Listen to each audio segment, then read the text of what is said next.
Aujourd'hui, j'ai envie de répondre à une question que une sœur dans la foi m'a posée.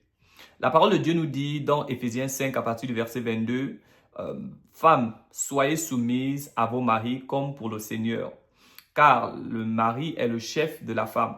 Et ça continue en nous disant que Christ est le chef du mari et que de la même manière que la femme est soumise à son mari, le mari aussi doit être soumis à Dieu, à Christ.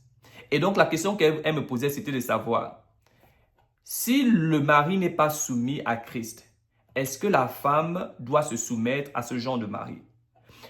La femme doit se soumettre seulement à un mari qui est soumis à Christ? Ou encore, elle doit pouvoir se soumettre même si le mari n'est pas soumis à Christ? La parole de Dieu donne des responsabilités. Il dit, femme, voici ta responsabilité, c'est d'être soumise à ton mari comme pour le Seigneur. Marie, voici ta responsabilité. Sache que bien que tu sois le chef de ta femme, tu as aussi un chef dans les cieux et donc tu dois être soumis à Christ. Et donc en réalité, la situation de l'un et de l'autre ne sont pas en réalité dépendants de l'un et l'autre. Non, ils sont totalement indépendants. Ce que ton mari fait en réalité ne doit pas affecter ce que toi tu fais. Pourquoi? La parole de Dieu nous dit dans Colossiens 3, 23 jusqu'à 24, « Tout ce que vous faites, faites-le de bon cœur, comme pour le Seigneur et non pour les hommes. » Ta soumission au fait à ton mari ne dépend pas de ce qu'il fait, mais c'est premièrement parce que tu obéis à la parole de Dieu. Parce qu'en réalité, tu ne vas pas dire « parce que mon mari a fait le mal, moi aussi je vais faire le mal ». Non. Ta soumission dépend de Dieu. C'est pourquoi la parole de Dieu nous dit dans Genèse 39, quand la femme de Potiphar est venue pour tenter Joseph, Joseph lui a répondu en disant « Ton mari est mon supérieur et donc je respecte ça.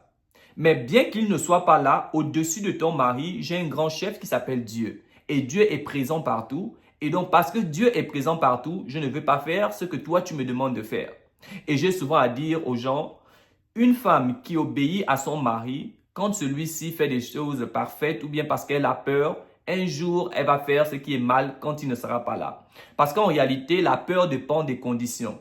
Je prends un exemple.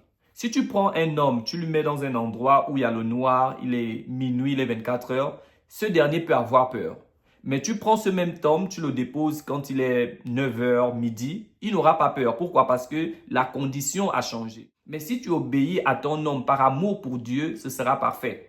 Et c'est pourquoi, bien que tu sois en voyage, peu importe là où tu vas te trouver, tu seras toujours soumise et tu seras toujours fidèle à ton homme parce que l'amour demeure. La parole de Dieu nous dit dans 1 Corinthiens 13 au verset 8 que l'amour n'échoue jamais.